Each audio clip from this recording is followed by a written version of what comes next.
Welcome, ladies and gentlemen, to another ASCII WoW guide video. In today's video, we're talking about TBC investments.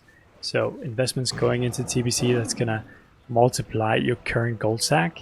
And it's a pretty surefire way. I feel like I'm pretty confident in that if you invest in this, you'll at least double your money. And if you're early enough, like me, you'll probably get close to like a 4 or 5x on your investment. So let's just get straight to the point. No secret, the strategy is geocrafting. Preparing materials for geocrafting is going to be the way to make sure you make a lot of money going into TBC. My general investment strategy revolves around not per se all the bars needed to level in geocrafting, but the gems, the pearls, the mossy gates, the aquamarine, the star rupee, opal, diamond, the huge emerald. Currently, I have close to 3k invested into this, and I'm expecting to get at least 10k out of that. I don't know if you guys played TBC Classic last time around. We didn't have this mega server. We had a few more servers spreading out the population, but I logged in like TBC. I think I was a bit late as well. I wasn't like playing on launch. I think it was like a week later. I was trying to level my geocrafting, and I went into the auction house and I was like, oh, let me just pick up all the stuff I need. And the prices were insane. Like the shadow gems were several gold each. The aquamarine was also several gold each. Like these items are usually worth in the silvers, but we're talking a lot of gold per gem, per aquamarine, etc. So investing in anything that's on this list, but I would avoid. My recommendation would be to avoid thorium bars, copper bars, bronze bars, but anything else is pretty much free play, right? I wouldn't do Flask Mojo, but anything else on this list is probably going to be pretty profitable. The only reason why I don't recommend these early items is because there will be new players, new characters I should say, being leveled during the pre-launch. You know, we get Draenei's, we get Blood Elves, and you're gonna see a lot more Tiger's Eye, a lot more Malachite when people getting boosted in the lower level dungeons. And obviously they might pick up mining and mine copper bar, mine bronze bars, but they won't be in time to like mine a lot of mithril, mine a lot of true silver, etc. Right? So I would recommend focusing on mithril bars and the gems. Also, coming in TBC, we get more weapons for blacksmithing. So a lot of warriors, especially fear warriors, will pick up Dragon Maw. This is like phase 1 bis. I believe it's like phase 1 bis, or at least an alternative phase 1 bis. And enhancement shamans, combat rogues will also be looking to pick this up. So if you want like a good weapon early on, you're leveling up your blacksmithing. Obviously, the 1 to 300 part you can do before TBC comes out, and I do expect a lot of players to do that. So the blacksmithing part is not going to be a huge investment point, but obviously when they're leveling blacksmithing in the pre-patch or like leading up to TBC, they're going to need a lot of mithril bars, so I expect the supply to kind of get washed out of it before TBC comes out, creating even more of a demand for mithril bars. Definitely mithril, and the reason why I'm so hung up on mithril is that I remember leveling in TBC Classic the first time around, right? And the mithril bars were just really expensive. So I have a bias there. I experienced the price being high and not so much thorium bars. But yeah, hunters were also some hunters, not all hunters. I think it's more like a very few hunters are gonna level blacksmithing as well to pick up the moon cleaver to melee weave in phase 1. Now, I don't think it's going to be as many as we're talking about, like warriors, enhancement shamans, and combat rogues, but some will do. But yeah, let's go back in here and I can show you my bank. So currently, this is what my stack is looking like. I have a lot of mithril bars. I have around 1,000. Bought them for 34 silver each, approximate. I've also bought ores and flipped them and smelted them on my warrior and turned a decent amount of profit there, getting at least a few of them very cheap. Huge emerald, Azerothian diamond. I think I have like over 1,000 in huge emerald. Yeah. Bought them for like 4 G's each. Let's just do a quick. I posted some on the auction house actually already. You look here, 8 gold. It's already doubled in price.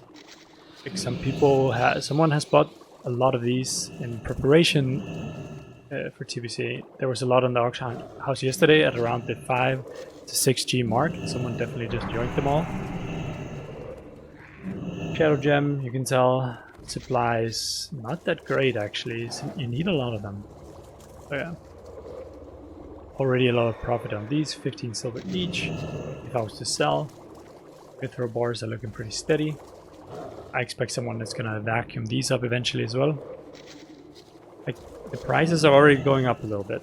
So I bought these for 65 silver each. This is a historical average. It's not, it's kind of showing like the daily pricing and my TSM, this percentage. So it's not like it's 80% of what it's been at all times. Obviously when I bought them at 65 silver each, they were 100% market value at the time. So prices are going up. Yeah, I have like 2 characters that I'm filling out with these things, right? For inventory purposes. I just skimmed the auction. I was like, here's small lustrous pearl. Obviously these aren't going to be like several gold. They're probably going to be like 50 silver each or 60 silver each. But that's still a sweet return on my investment. But they obviously take up bag space. So yeah, do with that what you will. And that was the TBC part. That's my recommendations for investing for TBC. I'm pretty confident we're gonna make a lot of gold on this. If you used my investment strategy in phase 3, which was Righteous Orbs and Librum of Veracity, you would also like over double your money. The Righteous Orbs were 30-40 Gs when I recommended it, and they went up to like 130 gold. I sold most of mine on average for about 80 to 90 gold each. So I turned a sweet profit on that. And my Librums of Veracity I bought for like 100-150 gold.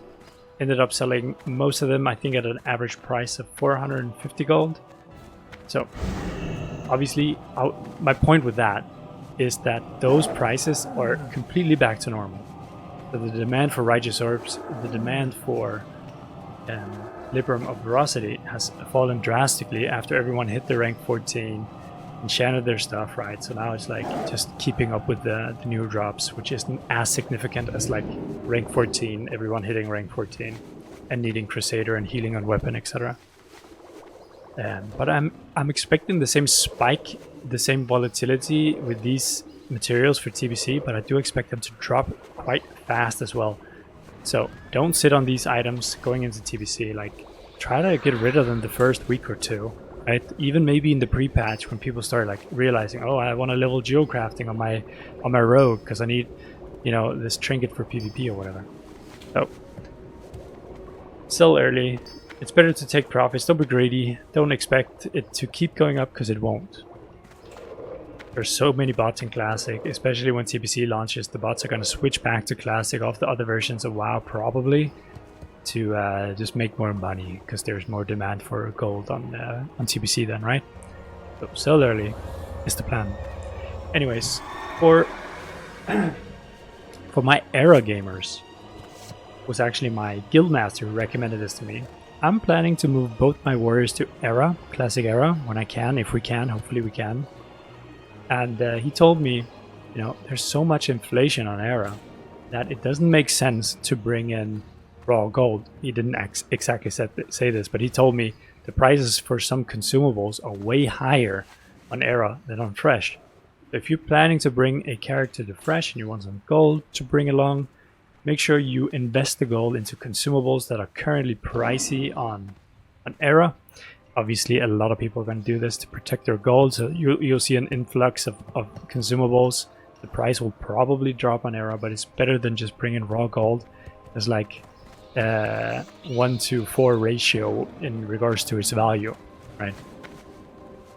Yeah, so if you're Era gamer, don't bring raw gold.